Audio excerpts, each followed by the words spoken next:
Welcome to the Better Busy podcast, where we talk about all things stress related and how to make your busy life a little bit better. I'm your host, David Perez, certified coach and personal trainer. Let's get started on today's topic. All right, so our topic today, we're going to talk about some signs and symptoms of stress. It's always important to do like an assessment or become aware of maybe what's going on to see if we are stressed. A lot of times when we're overwhelmed and we get to a tipping point, we realize that we're stressed, but there are a lot of signs that actually happen before that, before we kind of get to that tipping point of overwhelm or breakdown or those types of things when it comes to stress. And there's a lot of them out there. So let's go over those today because that can kind of help us manage the stress at the time. And again, this is about stress management. It's not really about eliminating stress altogether because I don't think that's good either. You know, there is some eustress, which is good stress that can help motivate you and drive you to achieve goals. But we're talking about some of like the negative pieces more so when it comes to stress and stresses that can actually paralyze us a little bit and do some physical harm to us as well. So we'll talk about those things. Anything that I mentioned today, please consult or talk to your physician before trying to improve anything. But there may be a few things in here that we can incorporate. I just wanted you to be aware. So I'm doing this podcast because I've had stress in my life. I've always been fascinated with stress and stress management. Particularly when I was younger and a lot of things were happening in my life at one time. There's a lot of change that I think that goes on in your 30s, and so that kind of really propelled me to start doing this podcast and researching a bunch of different things. So let's go over some signs and symptoms of stress. And, later on in our other podcasts, we'll talk about some different steps that you can take to help manage some of that stress. So it'll be good. All right. We're going to go over some physical, behavioral, and emotional symptoms that may be occurring while you're a little bit stressed out, right? The stress is a little bit high. So let's first talk about some physical things. So you probably heard about high blood pressure. That is one. Your blood pressure is getting a little bit high. Sometimes that causes headaches as well. So it could be, you may be getting headaches more often than not. There's some other things like aches and pains. I've actually heard a couple stories where people have had like physical pains and aches that weren't really even related to like an injury or them hurting themselves in some way. After some of the stress and some of the things that were going on in their life were talked about, a lot of the aches and pains went away. So believe it or not, some of those things can happen and then can impact you in a physical way. So there's also maybe some dizziness. I haven't really had that too much, but one I did have that I wanted to talk about was shallow breathing and even holding your breath. So I experienced that one. I didn't realize I was even doing it until way later. So yeah, if you're having some stress in your life, my question to you is it impacting your breathing? Your everyday breathing? Are you holding your breath like I was sometimes? I'd be behind the computer just stressed out, just things were on my mind and stress will be happening. It may not even be necessarily with work, but all of a sudden I catch myself holding my breath or breathing in a shallow manner. Right. So some of these things can lead to a little bit of lightheadedness, of course, if you're holding your breath. I think that happened to me a couple times actually. So I thought that this was a good topic because you may have some of these physical symptoms that might be related to your stress. Now, obviously, headaches and high blood pressure and some of these other symptoms can mean totally different other things. That's why it's like definitely talk to your doctor about some of these symptoms. But it's just something to keep in mind if you are doing things like that in the sense of shallow breathing. Maybe your posture looks like you're a little bit stressed. Maybe your shoulders are up. A lot of times that can be a physical sign of stress. And believe it or not, clenching your jaw and some teeth grinding at night could be a physical symptom of stress. I was actually talking with a dentist friend of mine, and he had mentioned that he noticed like an increase in teeth grinding ever since the pandemic. And I was like, well, that's kind of interesting. And it just seemed like maybe just with everything going on in the world and stresses at home, your normal stresses, other stresses that are going on, that could have an impact and people are feeling a little bit more anxious, and that's kind of spilling over into clenching their jaw and even some teeth grinding at night. So they had mentioned, say, hey, your teeth shouldn't be touching each other like when you're sleeping, right? Your jaw should be relaxed. And if you're waking up with like a sore jaw or maybe some other pain, it's a possibility, right? It's a possibility that you may have some stress that's going on in your life that, needs some work to help manage a little bit more. But again, everything I've talked about, some of these signs, make sure you're talking with your doctor and your dentist, and just make sure you're taking care of yourself on those things. Cool. So physical signs, something to keep in mind. If you're thinking your stress may be a little bit elevated. Now, if you're seeing some of these things and you're pretty sure it's related to stress, or you talk to your doctor that it's related to stress, then that's a good idea that we can get into some different steps of helping relieve some of that stress. And I have quite a few steps to help do that. But before we get there, let's move on to some emotional symptoms that may be happening. Now, anxiety, of course, could be a sign of stress. There's a number of different things that are going on that are causing anxiety. Let's see, there's fear. Maybe your stress is a little bit high, that it's causing fear that's allowing you to be more paralyzed than normal, because sometimes fear stops people in their tracks. It doesn't allow them to go for maybe some of the goals that they've been thinking about, or they're scared or have some fear on moving forward with some project work, whatever that kind of looks like. That can be related to some stresses, and you can talk those things out with somebody. And then, of course, anger and sadness, frustration, those types of things. When you're having too much stress, that may lead to that. And then, of course, be on the lookout for any signs of like, depression. Maybe you're isolating yourself a little bit more. Just seen this rise in depression and anxiety and loneliness recently. So please keep those things in mind. Those may be coming from some type of stress happening in your life. And I'll even add on to that as a little caveat. A lot of times, our stresses, I believe, don't always come from one thing.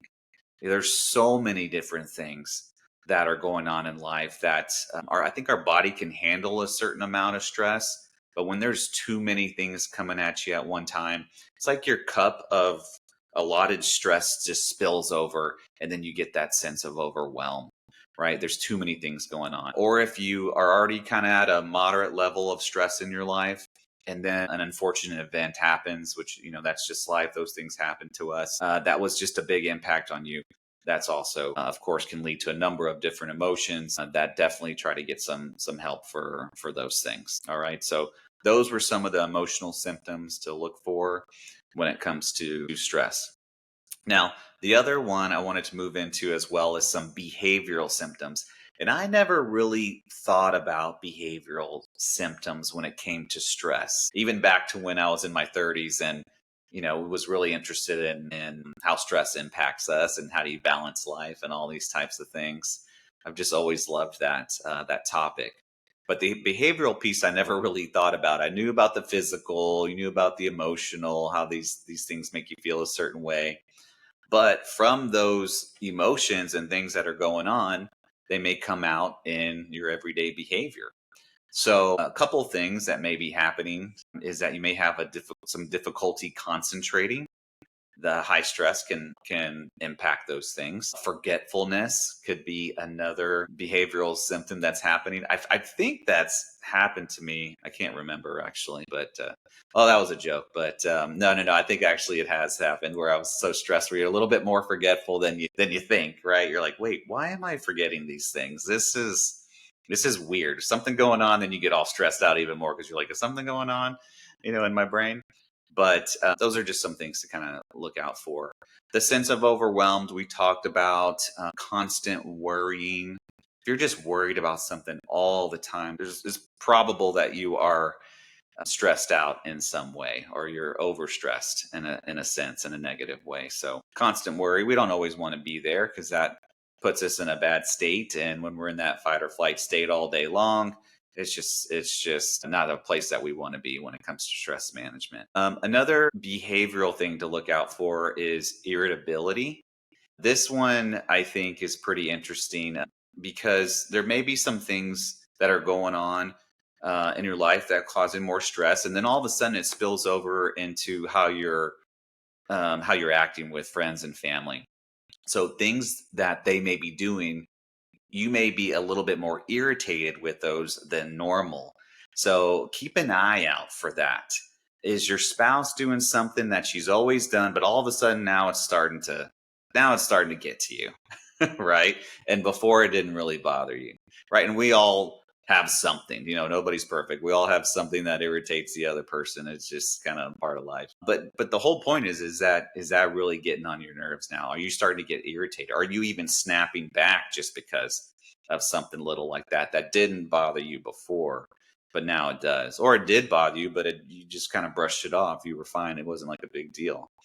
I'll always love to bring in the example of traffic, of because we know when we've seen videos of people in road rage that are just kind of losing their minds, probably because of something silly or something that was an accident somebody didn't mean to do. But think about it. Let's say you're just driving down the road, you're going to work, you're doing a commute, and all of a sudden someone doesn't really cut you off, but they come into your lane without a signal. You don't really have to brake, maybe a little bit, but it's not like they cut you off, but they just kind of came into your lane without a signal. Now, normally, if your stress is managed pretty well, you probably won't think anything. You just be like, oh, you didn't use the signal, and then you'll continue having your conversation, or listen to the radio, or whatever you do, listening to your music. You'll just continue on with that. But let's say you're in high stress and everything's irritating you, and then someone comes in and to your lane and right in front of you and doesn't put a signal on. Chances are at that time you're going to do something. Something's going to get to you where you're going to yell, you're going to put up your hands. We've all kind of been there when it came to those traffic situations. So think about it. Are you doing stuff like that? Are you being snappy with people? Is everything irritating you? Is somebody that doesn't normally irritate you, all of a sudden you can't stand them? Or it's all those little things. You drop something and it makes you so mad just because you dropped the lid to the milk or something, on the ground. Or normally it'd just be like, oh, dang it, dropped the milk. All right. The lid to the milk. Let me go rinse that off or whatever. So keep an eye on that. I think that's a big one when it comes to stress, is those behavioral symptoms that are happening to you that normally wouldn't make you upset, but all of a sudden they're kind of making you upset now. And I know I've been there. I know friends and family that have been there too. You get to a point where like, whoa, hey, what's going on? Oh, that reminds me actually of another thing about that. So if there are some behavioral symptoms that are happening and some behavioral changes, and friends and family are saying, hey, are you okay? Like, you seem a little off. What's going on, man? Like, you seem like, are we cool? Like, they even like question the relationship, and you're like, oh yeah, no, we're cool. I'm just a little stressed. You start to figure it out when your friends and family are saying something. So pay attention, especially if it's people that care about you and love you, and will be real with you too. It's just saying, hey, I've just noticed you've just changed a little bit in behavior, and if they're saying those things to you, then may be a good sign that your stress level is a little bit high, and need to work on some stress management. All right. There's other things that are happening as well. When stress is high, you can be obviously change in sleep patterns. Maybe you're not sleeping very well. That can be a physical symptom as well. Isolating yourself, all sorts of these different things that are happening in your normal behavior. So think about that.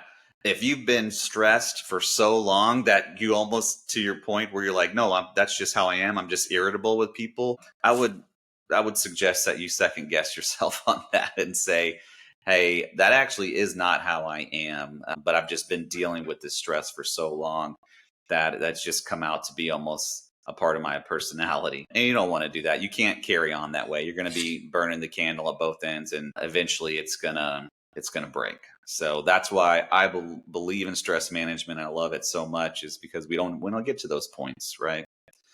So those were some signs and symptoms of stress. So maybe do a little bit of an assessment on yourself. Anything that I talked about today, are you having some of those things? Is it out of the norm? Is really the big thing. Is it out of your baseline, is what we would say. Is it impacting people in a negative way? I've noticed my relationships are a little bit off now. I've noticed I'm not enjoying things as much. That can be a big part of some types of stress going on. So keep that in mind. If it's gotten real bad, of course, please seek out some professional help and talk to your doctor, loved ones, friends and family, anything like that. There's a lot of resources out there to help out with this. But I'm going to be helping out with some steps in stress management that I've kind of discovered on my own through research, and then, of course, using them in my own life. And I just love them so much. I want to share them with the world. So that's what I'll be doing. An upcoming podcast. My last podcast talked about the 30 minutes of your time doing journaling, just thinking, meditation. That alone is going to help out with some stress that's going on in your life. And this is a journey when it comes to stress management. I hate to sound a little bit cliche on that, but it's so true. I mean, we don't change our bodies physically in 2 days of clean eating and working out. I mean, I feel like it's the same way when it comes to managing our stress as well. It takes time and it takes practice, and you have to develop routines and habits to manage stress as well. So first thing you do is take those 30 minutes, like I talked about on the last podcast. Maybe even journal out some of these symptoms that may be coming up in your life, and getting them out on paper or talking with a friend or professional help, and that'll be a good start to helping out with your stress there. All right, guys, that'll be it for today. Thank you all so much for listening in. We'll be having some more topics coming up on Better Your Busy. If you can help me out, I am just getting started. So if you can hit that like button, hit the 5 stars, share with any friends that may need to hear some of this stuff, I would really appreciate that. And we'll talk to you next time.